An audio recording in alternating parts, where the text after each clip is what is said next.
माजी आमदार श्री मल्लिकार्जुन रेड्डी यांच्यातर्फे जागतिक पर्यावरण दिनाच्या निमित्ताने भाजपा पदाधिकारी, पत्रकार बंधू, नागरिकांना वृक्ष वाटप करण्यात आले। या प्रसंगी माजी आमदार मल्लिकार्जुन रेड्डी, माजी सभापती नरेंद्र बंदाडे, माजी नगराध्यक्ष दिलीप देशमुख, निसर्गप्रेमी ऋषिकेश किमतकर, गटनेते अलोक मानकर, नगरसेवक तथा शहर अध्यक्ष रजत गजभिये, भाजपा तालुका महामंत्री नंदकिशोर कोडे, राजेश जयस्वाल सह पदाधिकारी उपस्थित होते।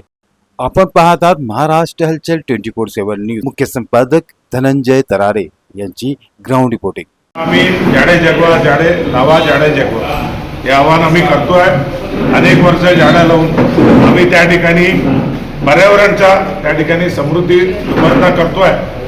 त्याकरता आमचे आदरणीय आनंदराव साहेब आहेत, डॉक्टर राजू पोद्दार साहेब आहेत, त्या ठिकाणी आमचे नगराध्यक्ष दिलीप देशमुख साहेब आहेत, सुधाकर भोळे साहेब आहेत। आम्ही पुन्हा या ठिकाणी प्रत्येक ज्या ठिकाणी रिकाम्या जागा त्या ठिकाणी पुन्हा झाडं लावणार आहे आणि आम्ही सुरुवात केली 5 जूनपासून आणि पुन्हा 15 ऑगस्टपर्यंत आम्ही प्रत्येक ठिकाणी लोकांना आवाहन करून राहिलो झाडं लावण्याकरता।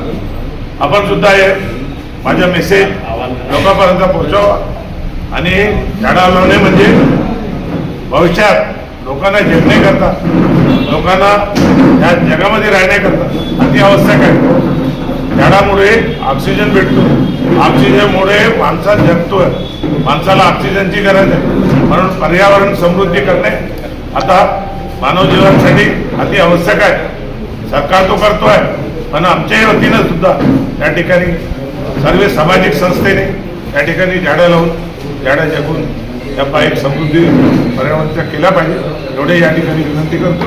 वृक्षावल्ली आम्ही सोयरे। धन्यवाद।